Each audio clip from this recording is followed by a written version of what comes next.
All of his co-workers were gone. What could it mean? Stanley decided to go to the meeting room. Warmth spread through Stanley's arms. With the bucket in his arms again, he was home. Stanley clutched the bucket tightly to his chest and entered the door on his left.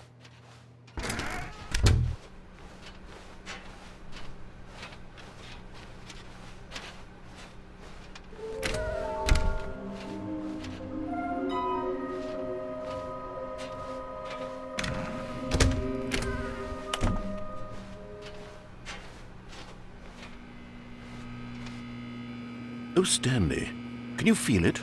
The broom closet. It wants the bucket. You can feel that, can't you? The aura of jealousy? It's as clear as day. This broom closet believes it deserves the bucket. I can really feel it now. It's a bucket. It belongs in a broom closet. That's what the broom closet is trying to say here. It's supposed to go with the other cleaning supplies. Good for you, Stanley. Don't give in. Don't hand over the bucket. I know how hard it must be, given the pressure that the broom closet is putting on your shoulders right now, but you have to be strong. This is your bucket. This is your companion and lifelong friend. You can't hand it over. Oh, no. We're getting into name-calling now, it seems. Is this how low the broom closet has sunk, that it has to resort to this stream of petty insults simply in order to get you to hand over the bucket? Stanley, I never liked this broom closet for a variety of reasons, but even this is worse than I had imagined. And wait. Now the broom closet has the gall to imply that you and the bucket are not truly deep and lasting friends, that your relationship is purely superficial and convenient, that your life is so banal and meaningless that you'd feel the same sort of kinship towards any inanimate object which happened to lay in your path in an even partially enticing manner. Well, I never. Go on, Stanley. Lay into it. Really tell the broom closet off for its demeaning comments. Expand on the wide variety of experiences you and the bucket have shared together. Go through each of them point by point. Share your journal entries detailing the rich emotional landscape of your feelings for the bucket as they have changed and evolved over the years. Let him have it.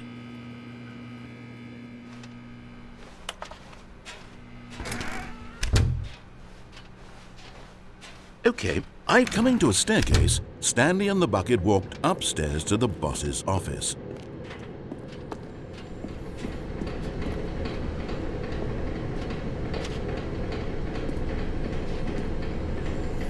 Another miniature Stanley figurine. This, there really must be a snappier name for these things. What about mini-stands? Stanley figs? Or what about Stanlerines? Yes, I think I like that. Another Stanlerine under your belt.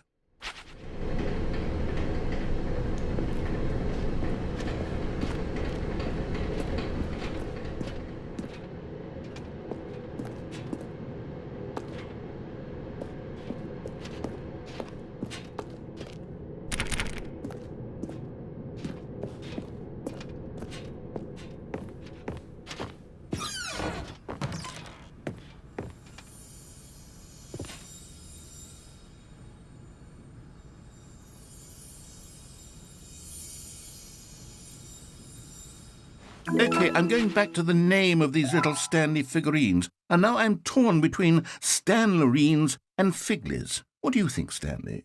What name better encapsulates the intrinsic sense of happiness that you get from seeing a small number in the corner of your screen go up by 1? Let me sit on it. I'm sure it will come to me.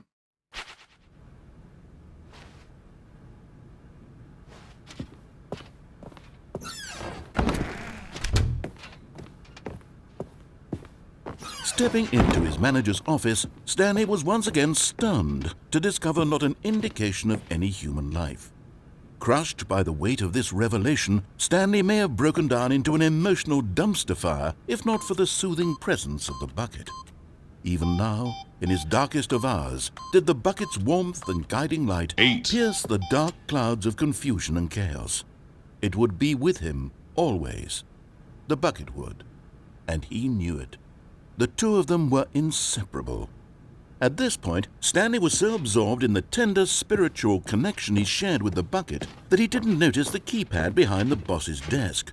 Nor in his bliss of simply being near the bucket did he have any notion that the PIN number for the keypad was 2845.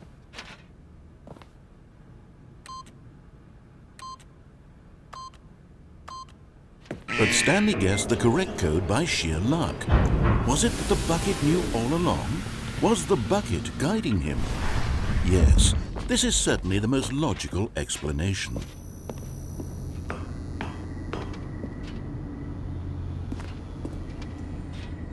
You're getting close now, Stanley. You've nearly gotten all of the Figler and Marines. Very soon, you'll collect the last one, and then the first number will equal the second number, and that will be it. We'll be different people by then. Different in the sense that we used to have none of them, and now we have them all. You can't go back to when you had no Figler and Marines. None of us can.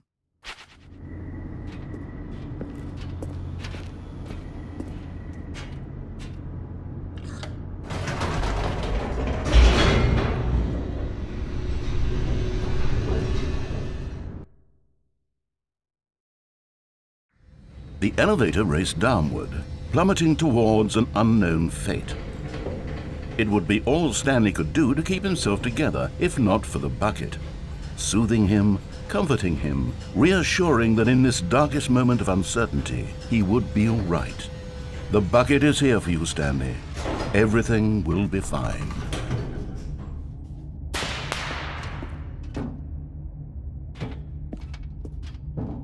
Stanley and the bucket walked straight ahead through the large door that read, Mind Control Facility.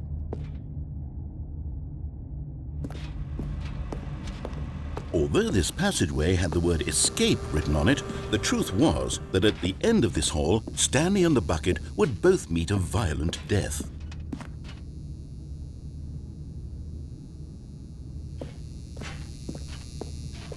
The door behind them was not shut. Stanley and the bucket still had every opportunity to turn around and get back on track. At this point, Stanley and the bucket were knowingly walking forward into a very painful death for each of them.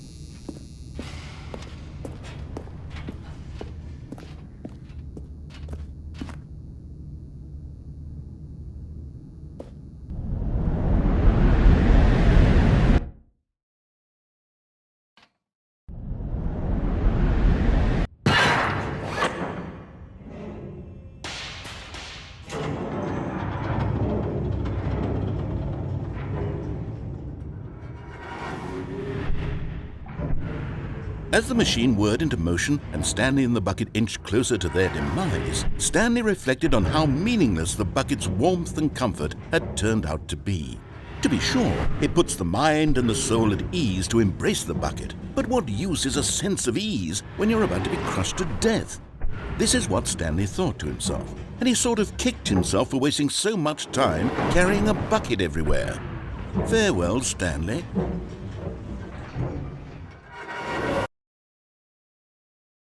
"Farewell, Stanley," cried the narrator, as Stanley and the bucket were led helplessly into the enormous metal jaws.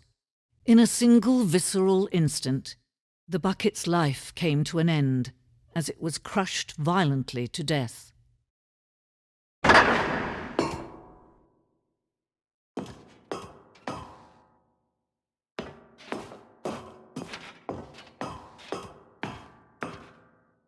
It was a shame, the death of such a magnificent bucket. It's true that all buckets are radiant in their own way, but this one stood above the rest. It was a glorious bucket to behold.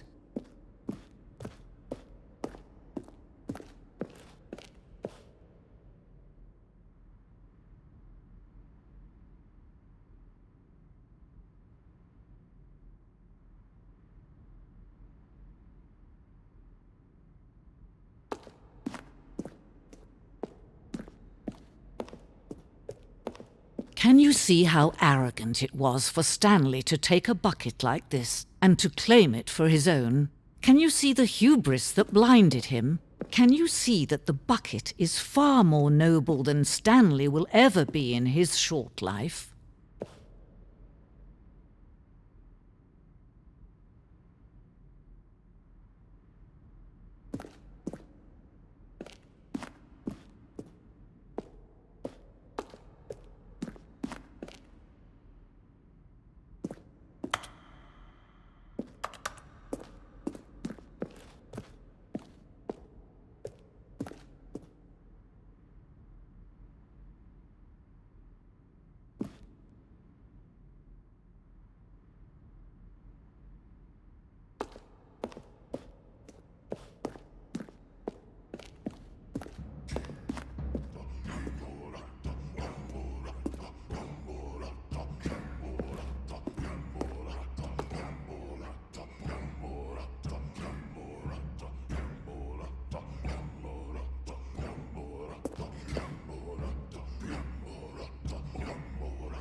No man can own a bucket, and certainly not a bucket as dazzling to behold as this one.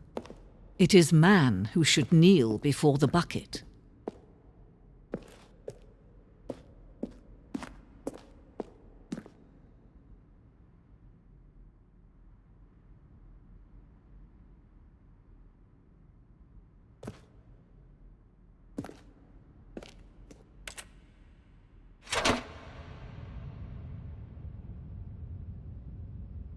But there is something we can do. Something we can do together, you and I, that will right this terrible wrong.